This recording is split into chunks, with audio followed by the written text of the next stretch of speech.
प्रभु यीशु मसीह के नाम से आप लोगों को जय मसीह की शालोम। मैं आपका दोस्त, आपका भाई पास्टर पंकज एक बार फिर से परमेश्वर का वचन आप लोगों के बीच में लेके आया हूँ।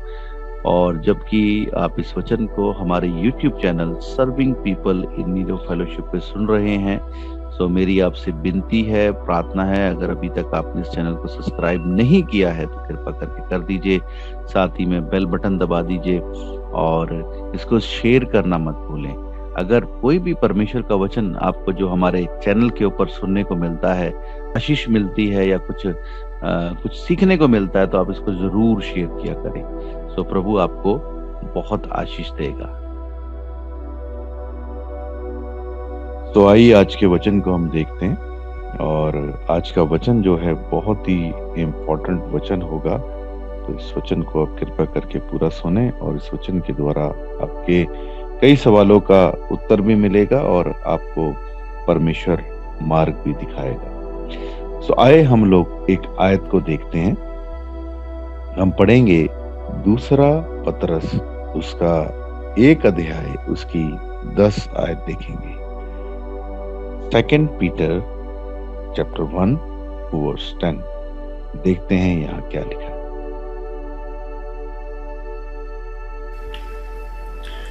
इस कारण हे भाइयों, अपने बुलाए जाने और चुन लिए जाने को सिद्ध करने का भली भांति यत्न करते जाओ, क्योंकि यदि ऐसा करोगे तो कभी भी ठोकर न खाओगे। देखिए, पतरस जो है वो ये बात को लिख रहा है कि जिस बुलाहट में तुम बुलाए गए ना, क्या बोलता है, एक बार फिर से आयत को देखेंगे बड़े ध्यान से। इस कारण हे भाइयों, अपने बुलाए जाने और चुन लिए जाने, है ना, दो बातें हैं, बुलाया जाना और चुन लिया जाना। एक है कॉल और एक है इलेक्शन। ठीक है, आगे। और चुन लिए जाने को सिद्ध करने का भली भांति यत्न करते जाओ। भली भांति यत्न करते जाओ। और लिखा है अगर ऐसा करोगे तो आपको ठोकर नहीं लगेगी। तो मैं आज आप लोगों को स्पेशली, चाहे वो मसीह है चाहे नहीं है, मैं बताना चाहता हूं प्रभु यीशु मसीह हर एक को बुलाता है ना, वो हर एक को कॉल करता है। आप जब अन्य जातीय थे, है ना, आप जब मसीह परिवार में पैदा ही हुए थे, मैं बताना चाहता हूं यीशु मसीह ने आपको बुलाया और आपको व्यक्तिगत तौर पे वो बुलाता है ना। आपकी जो कॉल है, आपका जो बुलावा है, उसने व्यक्तिगत तौर पे बुलाया और बुलाने के बाद उसने आपको क्या किया है, चुना है। चुन लेने का मतलब क्या, कुछ खास काम के लिए अलग किया है। तो बाइबल में जब हम लोग इब्राहिम को देखते हैं तो हम देखते हैं उत्पत्ति में जब 12 अध्याय जब हम पढ़ते हैं तो वहां हम देखते हैं कि परमेश्वर ने इब्राहिम को बुलाया, उसे बोला अपने परिवार को, अपने कुटुंबियों को, अपना सब कुछ छोड़कर निकल, मैं तुझे एक देश दिखाऊंगा। सो बाइबल बताती जब वो निकला, उसने अपनी पत्नी को साथ में लिया, उसने अपने भतीजे को साथ में लिया और जो कुछ उसके पास था वो लेकर वो निकला। उसने परमेश्वर की बुलाहट के आगे अपना रिस्पॉन्स दिया, है ना। अब जब हम लोग यूसुफ की बात करते हैं तो हम देखते हैं यूसुफ को भी परमेश्वर ने बुलाया और जब यूसुफ को परमेश्वर ने बुलाया उसे दर्शन दिए, 2 बार दर्शन दिए और उसके बाद परमेश्वर की बुलाहट की योजना जो है उसके जीवन में शुरू हो गई। और आप जानते आगे जाकर यूसुफ मिस्र देश का प्रधानमंत्री बना।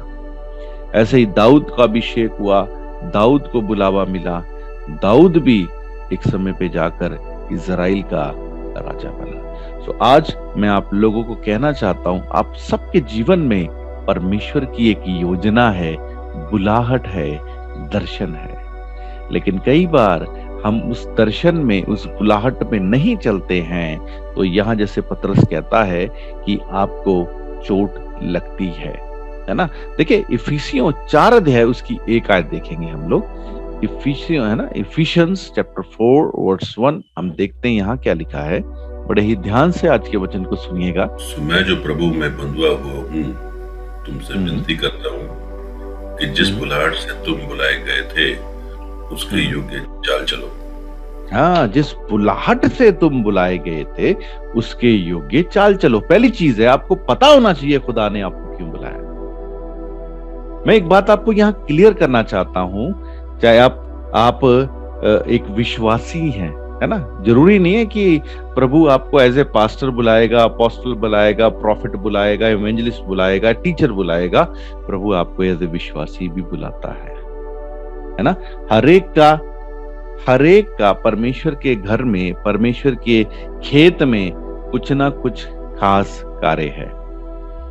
हो सकता है खुदा ने आपको प्रचारक के तौर पे बुलाया, हो सकता है खुदा ने आपको एक रसूल यानी प्रेरित अपोस्टल के तौर पे बुलाया, हो सकता है खुदा ने आपको एक विश्वासी के तौर पे बुलाया है। और मैं एक बात आपको बताना चाहता हूं, खुदा ने जब बुलाया है तो आपके लिए कुछ काम भी रखा है। ऐसे टाइम पास करने के लिए नहीं बुलाया। खुदा ने आपको जब बुलाया है, अलग किया है, चुना है, तो खुदावंद आपसे कुछ काम कराना चाहता है।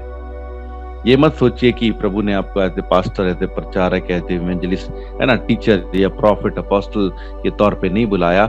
लेकिन प्रभु ने, अगर आप विश्वासी हैं, प्रभु पे विश्वास करते हैं, जो कोई भी यीशु मसीह पे ईमान रखता है, जो कोई भी उसके पास आया है, उसने उन्हें बुलाया है और एक खास मकसद उनके जीवन में रखा है। तो यहाँ पर जब हम लोग पढ़ते हैं इफिसियों में, पौलुस कहता है अपनी जो बुलाहट है उसके योग्य चाल चलो। पतरस के बारे में जब देखते हैं, हमने पढ़ा पहला पतरस 1 अध्याय उसकी 10 आयत कहती, वहां भी कहता है अपने बुलाए जाने और चुन लिए जाने को सिद्ध करने का भली भांति यत्न करो। तो हमें एक बात जाननी है कि हमें बुलाया क्यों है ना। देखिए, परमेश्वर ने इजराइलियों को बुलाया मिस्र की गुलामी में से। 430 साल की गुलामी में थे वो, उनकी कई पीढ़ियां गुलामियों को सहती हुई निकली। अब परमेश्वर ने उनको बुलाया, और जब परमेश्वर ने उनको बुलाया है तो बड़े ध्यान से सुनिएगा, जब परमेश्वर ने उनको बुलाया और वो मिस्र में से निकलते हैं तो आगे लाल समुंदर है और पीछे फिरौन की सेना है। कहने का मतलब, जब बुलाहट में है तो आगे भी समस्या है और पीछे भी क्या है, समस्या है। आगे एक नई समस्या है, लाल समुंदर है, कहां जाएं, और पीछे क्या है, पीछे मिस्र की सेना, मिस्र की जो आर्मी है वो उनको मारने के लिए आई है। लेकिन मैं आप लोगों को बताना चाहता हूं, इजरायली लोग परमेश्वर की बुलाहट में थे, और जब उनकी बुलाहट में थे तो परमेश्वर ने लाल समुंदर को दो फाड़ कर दिया, 2 पीसों में तोड़ के फाड़ के रख दिया, है ना। उस समस्या को 2 पार्ट्स में फाड़ के रख दिया, और अब जानते हैं वो उस समस्या के बीच में से निकल गए। परमेश्वर चाहता तो किश्ती से भी तैरवा सकता था, कोई और रास्ता निकाल सकता था, लेकिन परमेश्वर ने उनको उस परिस्थितियों के बीच में से निकलने दिया। और आप जानते हैं वो सर्कमस्टांसेस, सिचुएशन, परिस्थिति कह लें, या वो समय, उन्होंने, परमेश्वर ने जब उनको उसमें से निकाला तो वो परिस्थिति को भी क्या कर दिया, तो फाड़ कर दिया। वो लाल समंदर, वो परिस्थिति उनको नाश नहीं कर पाई, वो निकल गए। और जब वो पार हो जाते हैं और मिस्री जो सेना है उनके पीछे दौड़ती है, और वो लोग उस लाल समुंदर के अंदर क्या हो जाते हैं, नाश हो जाते हैं। सो मैं आज आप लोग कहना चाहता हूं, अगर आप खुदा की बुलाहट में हैं तो समस्या आएंगी आपके सामने से, आपके पीछे से, पर याद रखिए वो आपका कुछ नहीं कर सकती। चाहे वो किसी भी जगह से आए, चाहे सामने से आए, चाहे पीछे से आए, चाहे दाएं से आए, चाहे बाएं से आए, चाहे नीचे से आए, चाहे ऊपर से आए, अगर आप खुदा की बुलाहट में हैं और अगर आप खुदा की बुलाहट में चल रहे हैं तो वो समस्याएं, वो प्रॉब्लम्स आपका कुछ भी नहीं कर सकती। मुझे याद आता है योना नबी के बारे में। अगर आप पुराने नियम में छोटे नबियों के बारे में, माइनर प्रॉफिट्स के बारे में पढ़ते हैं तो आप योना नबी की किताब को वहां पाएंगे बाइबल में, पुराने नियम में। और अगर आप योना नबी के बारे में देखें तो खुदा ने उसे बुलाया था। आप जानते हैं खुदा ने उसे कहा, तू कहां जा, निनवे में जा। और निनवे में जाकर निनवे के लोगों को सुसमाचार प्रचार कर। मैं बताना चाहता हूँ, ये निनवे के लोग जो हैं, ये यहोवा परमेश्वर को मानने वाले नहीं है, ये इजरायली नहीं है, ये अशूरी लोग हैं, है ना। ये अशूरी लोग हैं और ये लोग जो युद्ध के देवता हैं उनकी आराधना करने वाले थे, उनकी उपासना करने वाले थे, उनके आगे बलि चढ़ाने वाले थे। और इनका जीवन जो था वो बुरी तरीके से गंदे कामों के अंदर, व्यभिचार में, लूट में, मार में, झगड़े में, बुरे जीवन में, अशुद्ध जीवन में ये लोग जी रहे थे। परमेश्वर ने योना को कहा जाकर सुसमाचार प्रचार कर, लेकिन वो नहीं गया, वो तर्शीश को चला गया। और आप जानते, जब वो तर्शीश को जा रहा था नाव में बैठकर, है ना, किश्ती में बैठकर, वहां तूफान आया और तूफान के कारण वो किश्ती डूबने लगी, उसमें पानी भर गया। और उन्होंने क्या किया, उन्होंने जो सामान था, जो किश्ती का कप्तान था, उसने सारा सामान बाहर फेंका, फिर भी थम नहीं रहा था तूफान, है ना। किश्ती का सारा सामान बाहर फेंका, तूफान थम नहीं रहा है। तो उसने क्या किया, चिट्ठी डाली, चिट्ठी डाल के पता लगाया कि है ये तो योना के कारण विपत्ति हमारे ऊपर आई है। तो योना ने बोला कि हाँ मेरे कारण आया, तुम मुझे समुद्र में फेंक दो। और जब उसे समुद्र में फेंका गया तो वहां लिखा है समुद्र शांत हो गया, है ना, आंधी तूफान शांत हो गया और बड़ी मछली ने आकर उसको निकल लिया। अब योना नबी जो है वो मछली के पेट में है, 3 दिन 3 रात वो मछली के पेट में रहा, है ना। तो मैं बताना चाहता हूं, अगर कोई व्यक्ति खुदा की मर्जी में नहीं चलता, खुदा की बुलाहट में नहीं चलता, वो मछली के पेट में चला जाता है। मछली के पेट में जाने का मतलब क्या है, समस्या में, प्रॉब्लम में, तकलीफ में चला जाता है ना। और उस समय योना नबी ने तौबा की, खुदा के आगे बोला, खुदा मुझे माफ कर, एक बार फिर मौका दिए। और बाइबल बताती है जब मछली ने 3 दिन 3 रात के बाद अपना मुंह खोला तो उसको बाहर उगल दिया। और जब वो बाहर उगला गया तो जब उसने अपने आप को पाया तो वो निनवे शहर के समुंदर के किनारे था। और फिर उसने खुदा के काम को किया। और आप जानते हैं जो निनवे के लोग थे वो अच्छे लोग नहीं थे, प्रभु को नहीं मानते थे। युद्ध करना, लड़ाई करना, गलत करना, चोरी चकारी करना ये उनका काम था। लेकिन वहां पर उन लोगों ने तौबा की, खुदा के दास की बात को माना। जब आप खुदा की योजना में चलेंगे, है ना, तो लोग आपकी बात को मानेंगे। लोग आपके विरोध में तो खड़े होंगे लेकिन वो आपके साथ में आ जाएंगे। लेकिन मैं आपको बताना चाहता हूं, जब आप खुदा की मर्जी में नहीं चलेंगे तो आपके जीवन में समस्या आएगी। आपके जीवन में तो समस्या आएगी, आपके परिवार में भी समस्या आनी शुरू हो जाएगी। सो आज मैं आप लोगों को ये बात बताना चाहता हूं कि आपको ये जानना है कि खुदा ने मुझे बुलाया क्यों है। पहली बात, ये बात आप कन्फर्म कर लें, चाहे आप कोई भी हैं, चाहे आप पास्टर हैं, चाहे आप किसी भी तरीके की खिदमत करते, चाहे आप एक नॉर्मल से चर्च मेंबर हैं, विश्वासी हैं, प्रभु यीशु मसीह को मानने वाले, याद रखिए यीशु ने आपको बुलाया है। और उसने बुलाया है तो उसने आपके जीवन में खास मकसद को रखा है। परमेश्वर ने इब्राहिम को बुलाया, उससे उसने जाति को, है ना, नेशन को पैदा किया, इजराइल को पैदा किया। परमेश्वर ने दाऊद को बुलाया, दाऊद को इजराइल का राजा बनाया। परमेश्वर ने यूसुफ को बुलाया तो यूसुफ के द्वारा परमेश्वर ने जो मिस्री इजरायली थे उनको बचाया, अकाल से बचाया। और बाइबल बताती है उसे मिस्र देश का प्रधानमंत्री बनाया। तो सेम वे मैं आपको बताना चाहता हूं, प्रभु ने आपको भी बुलाया है। जरूरी नहीं कि आपको एज ए पास्टर बुलाया है, टीचर, इवेंजलिस्ट बुलाया। हो सकता है प्रभु ने आपको किसी खास काम के लिए बुलाया।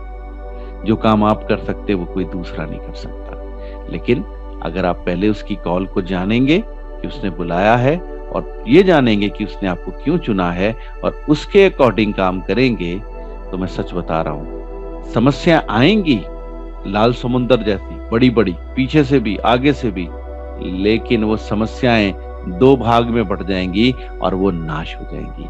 वो आपका कुछ नहीं कर सकती हैं। सो आज हम लोगों को जानना है हमारे जीवन में बुलाहट क्या है। आप आपको अपनी बुलाहट में चलने की बहुत जरूरत है ना। तो दूसरी बात क्या है, मैं बताना चाहता हूँ, आपके ऊपर बड़ा बुरा समय आएगा, बड़ी प्रॉब्लम्स आएंगी, लेकिन वो कुछ नहीं कर पाएंगे। जितनी भी समस्या आएंगी, जितनी प्रॉब्लम्स आएंगी, परमेश्वर आपको उन प्रॉब्लम्स में से बाहर निकालेगा, है ना। और मैं बताना चाहता हूँ कि जो खुदा ने आपके जीवन में प्लान दिया है, योजना दी है, उससे उसे आपसे कोई भी छीन नहीं सकता, अगर आप खुदा की योजना में चल रहे हैं। लेकिन अगर आप खुदा की योजना में नहीं चल रहे हैं तो आपके जीवन में वो योजना पूरी नहीं होगी, अगर आप जब तक उस ट्रैक पे नहीं चलेंगे। जैसे यूना नबी को परमेश्वर ने कहा तू निनवे में जा, वो गया नहीं, तर्शीश को भाग गया, और जब तर्शीश को गया तो उसके जीवन में समस्या आ गई। तो पहली बात क्या है, हमारे जीवन में कोई भी रुकावट हमें रोक नहीं सकती। लेकिन अगर हम लोग, जो खुदा ने हमें कॉल दी है, खुदा ने जो हमें बुलावा दिया है या किस काम के लिए चुना है, अगर हम उसको नहीं करते हैं तब हमारे जीवन में बड़ी बड़ी समस्याएं आएंगी। तो मैं बोलना चाहता हूँ, खुदा की बुलाहट में चलें, है ना, खुदा की मर्जी में चलें। और याद रखिए, जो व्यक्ति खुदा की मर्जी में चल रहा है, खुदा की बुलाहट में चल रहा है, उसको रोके मत। अगर आप उसको रोक रहे हैं तो आप उसको नहीं, आप खुदा को रोक रहे हैं, खुदा की योजना को रोक रहे हैं। और अगर आप खुदा की योजना के बीच में आएंगे तो परमेश्वर आपको भी बख्शेगा नहीं। याद रखिएगा, इस तरीके से उसने इजरायली खुदा की योजना में थे।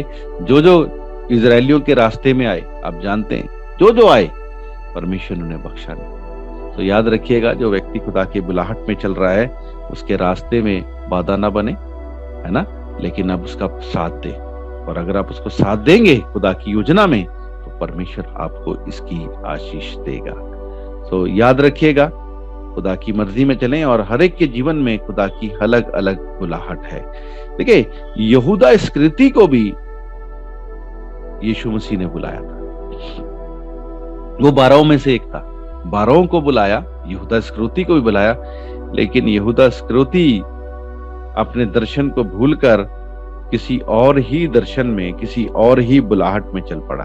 आप जानते हैं, उसको यीशु मसीह ने अपने चेले के तौर पे बुलाया था, सेवा में बुलाया था, जैसे बाकियों को बुलाया, एक डिसाइपल्स के तौर पे बुलाया, और आगे जाके वही लोग अपोस्टल्स बने। लेकिन यहाँ पर यहूदा इस्करियोती को जब बुलाया गया, यहूदा इस्करियोती के हाथ में चंदे की थैली रहती थी, और आप जानते हैं उसके मन में लालच आ गया, पैसे का लालच आ गया, और उसी ने क्या किया, यीशु मसीह को चांदी के 30 सिक्कों में बेच दिया। बुलाहट, दर्शन से वो हटक गया।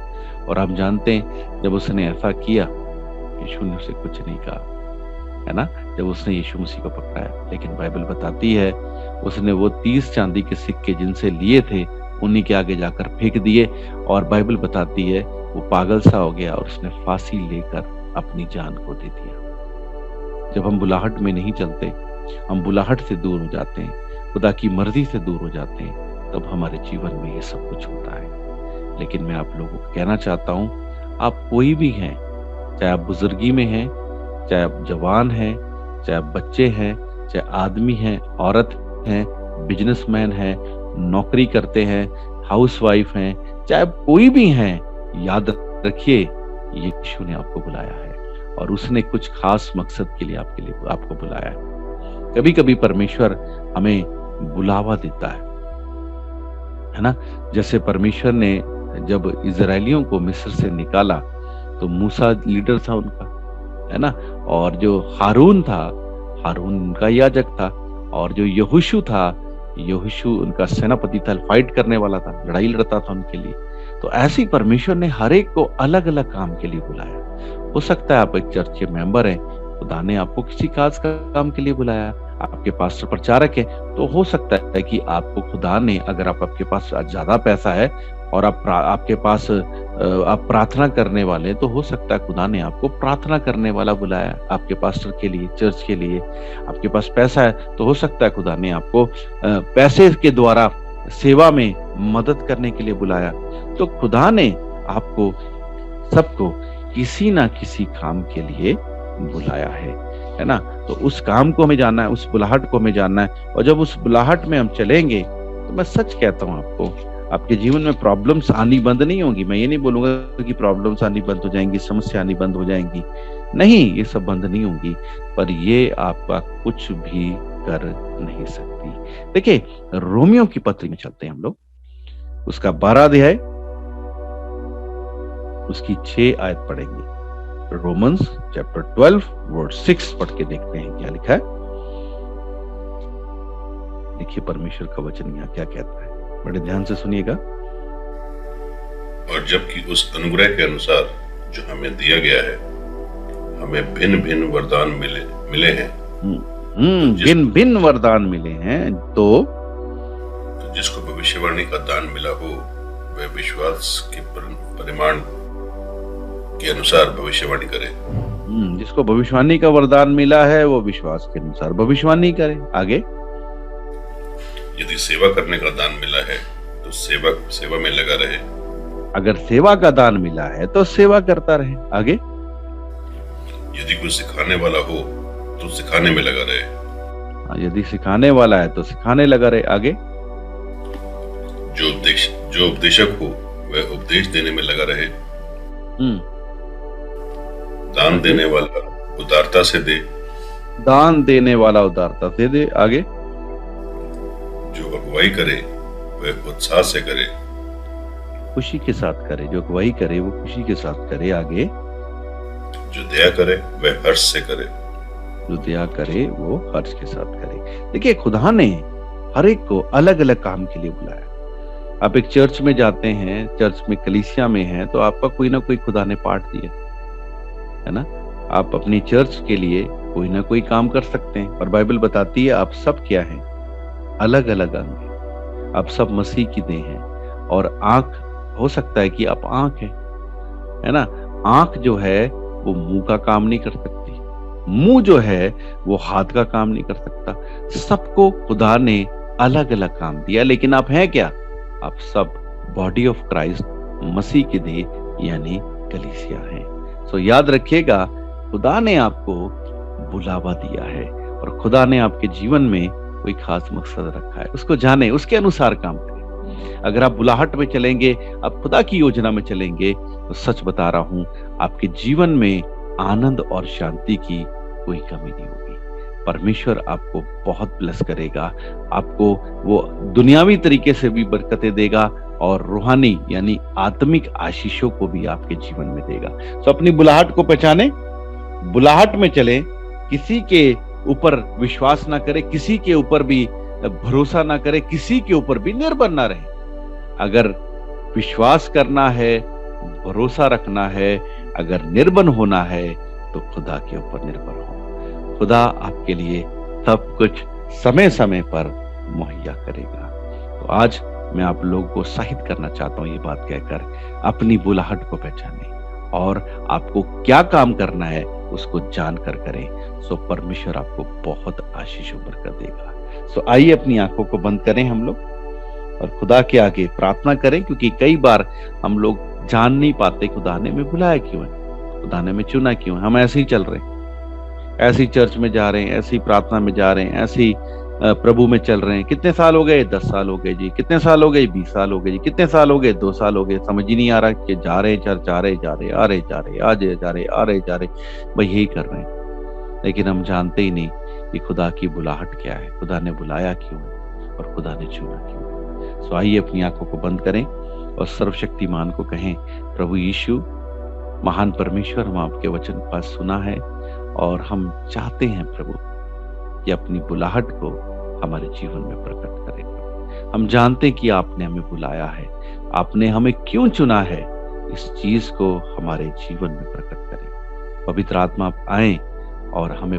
प्रकट करें कि प्रभु आप क्या चाहते हैं, आप हमारे जीवन से क्या चाहते हैं। प्रभु खुदावंद, हम अपने जीवन को तेरे हाथों में देते हैं, तेरे हाथों में सौंपते हैं। तेरी मर्जी हमारे जीवन में पूरी हो पिता। प्रभु हमें अपनी मर्जी में चला, चाहे कोई भी हालात, कोई भी परिस्थितियां आए प्रभु, हर एक परिस्थिति को हम चीरते हुए, फाड़ते हुए निकलते चले जाएंगे पिता, जब हम तेरी बुलाहट में, तेरी मर्जी में प्रभु। खुदावंद, मैं प्रार्थना करता हूँ भाई बहन के लिए, बुजुर्ग के लिए, बच्चे के लिए प्रभु। खुदावंद, बुजुर्गों के लिए खास तौर पे प्रभु आपने इब्राहिम को बुजुर्गी में आशीष दी पिता, बुजुर्गी में मकसद को पूरा कराया। आपने मूसा को प्रभु, बाइबल बताती है 80 साल की उम्र में बल दिया कि वो इजरायलियों को मिस्र से लेके आया प्रभु। सो खुदावंद आज बुजुर्गों को बल दे, बुजुर्गों को दर्शन दे, बुजुर्गों को बता उन्हें करना क्या है। वो अपने बुलाहट में अपने खुदा के उस काम में चले जिसके लिए बुलाया है। प्रभु हर एक के साथ हो, हर एक की मदद कर, हर एक को ब्लेस कर पिता। हर के जीवन में बुलावा है, आप बताएं करना क्या है पिता, ताकि प्रभु आपकी मर्जी में चलकर आपकी सेवा करने पाए प्रभु। और प्रभु हर एक को ब्लेस कर, हर एक को आशीष दे पिता, प्रभु यीशु के नाम से।